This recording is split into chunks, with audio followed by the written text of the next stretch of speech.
السلام علیکم ورحمۃ اللہ، کیسے ہیں آپ؟ امید کرتی ہوں آپ خیریت سے ہوں گے۔ آج ہم سورۃ النحل پارہ نمبر 14 کا رکوع نمبر 17 پڑھیں گے انشاءاللہ تعالی۔ شروع کرتے ہیں اللہ کے نام سے۔ اعوذ باللہ من الشیطان الرجیم، بسم اللہ الرحمن الرحیم۔ وَلِلَّهِ غیب السماوات والارض، اور اللہ کے لیے ہے غیب آسمانوں اور زمین کا۔ وما امر الساعۃ الا کلمح البصر، اور نہیں معاملہ قیامت کا الا مگر کلمح البصر، جیسے آنکھ کا جھپکنا۔ او ہوا اقرب، یا وہ اس سے بھی زیادہ قریب ہے۔ اقرب افعلوا کے وزن پر ہے، یعنی یہ جیسے آنکھ جھپکی جاتی ہے نا، اس سے بھی زیادہ جلدی اللہ تعالیٰ کا حکم، یعنی قیامت کا حکم اللہ کے کلمہ کن کہنے سے فوراً ہی واقع ہو جائے گا۔ ان اللہ علی کل شیء قدیر، بے شک اللہ تعالیٰ ہر چیز پر قدرت رکھنے والا ہے۔ غیب کا معنی ہے پوشیدہ باتوں کا علم، یعنی ایسی باتیں اور ایسی چیزیں جن کو ہم اپنے حواس خمسہ سے نہیں پہچان سکتے اور عقل سے معلوم نہیں کر سکتے۔ وہ باتیں جو مخلوق سے پوشیدہ ہیں، صرف اللہ ہی تعالیٰ کے لیے ان کا علم ہے، انہیں ہم غیب کہتے ہیں۔ جیسے اللہ تعالیٰ کی ذات ہم سے پوشیدہ ہے، فرشتوں کو ہم نے نہیں دیکھا، جنت و دوزخ کو ہم نہیں جانتے، ہم نے گزشتہ انبیاء کو نہیں دیکھا ہوا، نبی صلی اللہ علیہ وسلم کو نہیں دیکھا ہوا۔ یہ ساری غیب کی باتیں ہیں، ہم بغیر دیکھے ان پر ایمان لاتے ہیں۔ یہاں ان غیب کی باتوں میں سے قیامت کا ذکر کیا گیا ہے کہ قیامت اللہ تعالیٰ کے غیب کے علم میں سے ایک حکم ہے۔ اللہ تعالیٰ کے کلمہ کن کہنے سے وہ واقع ہو جائے گی، اور اتنی دیر میں واقع ہو جائے گی جیسے آنکھ کا جھپکنا۔ بلکہ اللہ تعالیٰ نے کہا ہے او ہوا اقرب، یعنی اس سے بھی زیادہ جلدی، اس سے بھی زیادہ قریب۔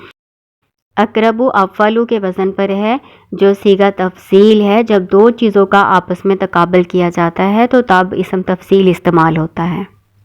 واللہ اخرجکم من بطون امہاتکم لا تعلمون شیئا، واللہ اور اللہ تعالیٰ نے اخرجکم تمہیں نکالا، من بطون امہاتکم تمہاری ماؤں کے پیٹوں سے، لا تعلمون شیئا وجعل لکم السمع والابصار والافئدہ، نہیں جانتے تھے تم کچھ بھی، اور بنایا تمہارے لیے سماعت اور بصارت اور دل، لعلکم تشکرون تاکہ تم شکر کرو۔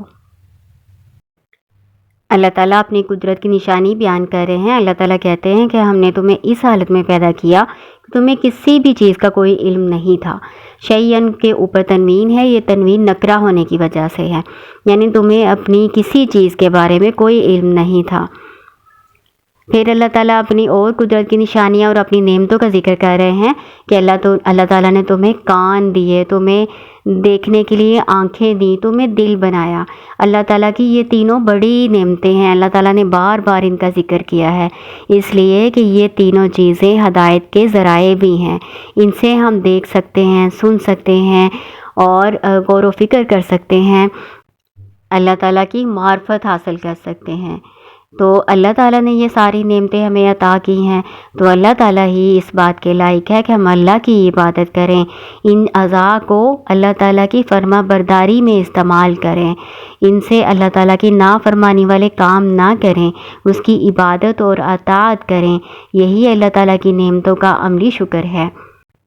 حدیث قدسی ہے، میرا بندہ جن چیزوں کے ذریعے سے میرا قرب حاصل کرتا ہے ان میں سے محبوب چیزیں وہ ہے جو میں نے اس پر فرض کی ہیں، اس کے علاوہ نوافل کے ذریعے سے بھی وہ میرا قرب حاصل کرنے کی کوشش کرتا رہتا ہے، یہاں تک کہ میں اس سے محبت کرنے لگ جاتا ہوں، اور جب میں اس سے محبت کرنے لگ جاتا ہوں تو میں اس کا کان ہو جاتا ہوں جس سے وہ سنتا ہے، آنکھ ہو جاتا ہوں جس سے وہ دیکھتا ہے، ہاتھ ہو جاتا ہوں جس سے وہ پکڑتا ہے، پاؤں ہو جاتا ہوں جس سے وہ چلتا ہے، اور اگر وہ مجھ سے سوال کرتا ہے تو میں اسے عطا کرتا ہوں، اگر وہ مجھ سے کسی چیز سے پناہ طلب کرتا ہے تو میں اسے پناہ دیتا ہوں۔ صحیح بخاری کتاب الرقاق باب التواضع۔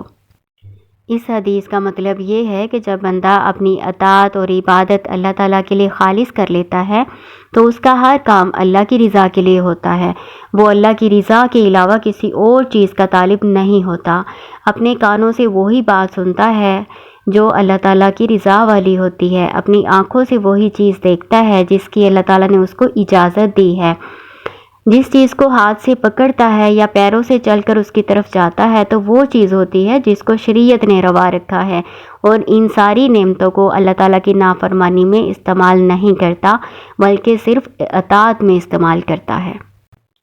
الم یرو الی الطیر مسخرات فی جو السماء، الم یرو کیا نہیں انہوں نے دیکھا الی الطیر پرندوں کی طرف مسخرات جو مسخر ہیں، فی جو السماء آسمان کی فضا میں، ما یمسکہن نہیں ان کو روکے ہوئے تھامے ہوئے الا اللہ مگر اللہ ہی، ان فی ذالک لآیات لقوم یؤمنون، ان بے شک فی ذالک اس میں لآیات یقیناً نشانیاں ہیں، لقوم یؤمنون قوم کے لیے وہ جو ایمان لانے والے ہیں۔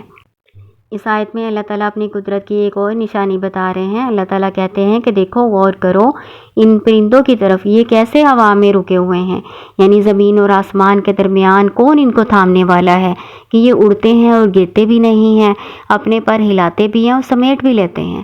تو جب انہوں نے اپنے پروں کو روکا ہوا ہوتا ہے تب یہ کیسے اڑتے ہیں؟ تو اس وقت کون ان کو تھامتا ہے؟ کون ہے وہ جو ان کو نہیں گرنے دیتا؟ اس میں اللہ تعالیٰ کی کتنی بڑی نشانی ہے، لیکن ساتھ ہی اللہ تعالیٰ نے ذکر کر دیا کہ یہ نشانی تو ہے لیکن یقیناً ان لوگوں کے لیے نشانی ہے جو ایمان رکھتے ہیں، جو مانتے ہیں، کیونکہ جو ایمان نہیں لاتے ان کو اللہ کی نشانیاں کوئی فائدہ نہیں دیں گی۔ واللہ جعل لکم من بیوتکم سکنا، واللہ اور اللہ تعالیٰ نے جعل بنائے لکم تمہارے لیے من بیوتکم تمہارے گھروں سے سکنا سکونت کی جگہ، سکون کی جگہ، وجعل لکم من جلود الانعام بیوتا، وجعل اور بنائے لکم تمہارے لیے من جلود الانعام چوپاؤں کی کھالوں سے بیوتن گھر، تستخفونہا یوم ظعنکم و یوم اقامتکم تم ان کو ہلکا سمجھتے ہو، ہلکا پاتے ہو، یوم ظعنکم اپنے کوچ کرنے کے دن، و یوم اقامتکم اور اپنی اقامت کے دن، یعنی جب تم ٹھہرتے ہو کہیں پہ اور جہاں کہیں سفر کے لیے کوچ کرتے ہو تمہارے لیے ان گھروں کو اٹھانا ہلکا ہوتا ہے۔ یہ گھر کون سے ہیں؟ یہ خیمے ہیں۔ من اصوافها واوبارها واشعارها اثاثا ومتاعا الى حین، اور ان کی اون سے اور ان کی روؤں سے اور ان کے بالوں سے اس نے بہت سے سامان اور ایک مقررہ وقت تک فائدے کی چیزیں بنائیں، یعنی اللہ تعالیٰ نے چھپاؤں کا ذکر کیا ہے کہ چھپاؤں سے اللہ تعالیٰ نے تمہیں کتنے فائدے کی چیزیں دی ہیں۔ تم ان کی کھالوں سے خیمے بناتے ہو جو تم گھر کے طور پر استعمال کرتے ہو، کہیں سفر کرنا ہوتا ہے تو اتنے ہلکے پھلکے خیمے کی صورت میں یہ گھر ہیں کہ تم ان کو اٹھا کے جہاں مرضی سفر کر لیتے ہو، جہاں پہ آپ نے اقامت کرنی ہوتی ہے، ٹھہرنا ہوتا ہے، وہاں پہ آپ ان کو خیموں کو لگا لیتے ہو، تو تمہارے لیے کتنے یہ ہلکے پھلکے گھر ہیں۔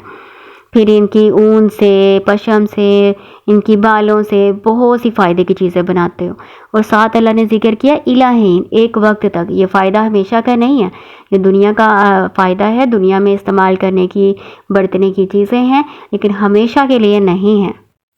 اصفاف صوف کی جمع ہے، بھیڑ کی ان کو کہتے ہیں، اوبار وبر کی جمع ہے، اونٹ کے بالوں کو کہتے ہیں، اور اشعار شعر ان کی جمع ہے، دمبے اور بکری وغیرہ کے بالوں کو کہتے ہیں۔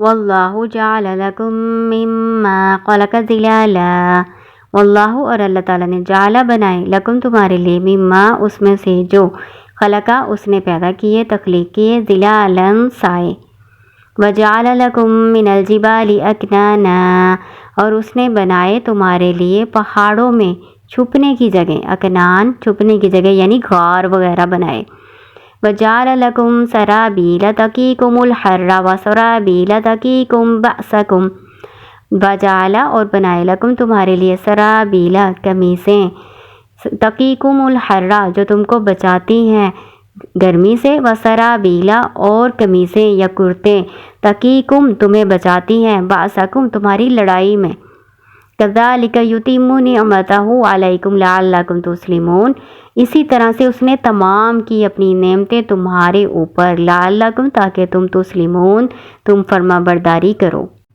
اس آیت میں اللہ تعالیٰ مزید اپنی نعمتوں کا ذکر کر رہے ہیں کہ اللہ تعالیٰ نے اور بھی نعمتیں انسان کو عطا فرمائی ہیں، جیسے سائے ہیں۔ اللہ تعالیٰ نے درخت بنائے یا اس طرح کی سائے کی چیزیں بنائی جس سے ہم دھوپ میں گرمی میں سایہ حاصل کرتے ہیں، تو یہ اللہ تعالیٰ کی کتنی بڑی نعمت ہے۔ پھر اللہ تعالیٰ کہہ رہے ہیں تمہارے لیے پہاڑوں میں غار وغیرہ بنائے، چھپنے کی جگہ یا رہنے کی جگہ بنائیں۔ پہلے لوگ غاروں میں ہی رہتے تھے اور اب بھی غار جو ہے چھپنے کے لیے استعمال کی جاتی ہے۔ اس کے علاوہ اللہ تعالیٰ کہہ رہے ہیں تمہارے لیے کرتے بنائے، ایسے کرتے جو تمہیں گرمی سے بچاتے ہیں، یعنی جو ہم اون وغیرہ سے بناتے ہیں۔ اس کے علاوہ ایسے کرتے اللہ تعالیٰ نے ہمیں بنانے کی توفیق دی ہے کہ جو ہمیں جنگ وغیرہ میں محفوظ رکھتے ہیں، جیسے لوہے کی زریں وغیرہ۔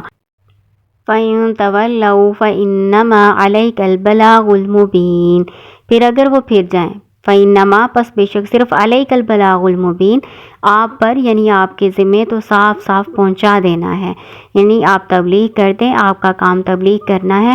اگر یہ منہ پھیر لیتے ہیں، آپ کی بات نہیں مانتے، تو اس کا آپ کو کوئی گناہ نہیں ہے۔ یعرفون نعمت اللہ ثم ینکرونہا، یعرفون وہ پہچانتے ہیں، نعمت اللہ کی نعمتوں کو، ثم پھر ینکرونہا اس کا انکار کرتے ہیں۔ وَأَكْثَرُهُمُ الْكَافِرُونَ اور ان میں سے اکثر ناشکری کرنے والے ہیں۔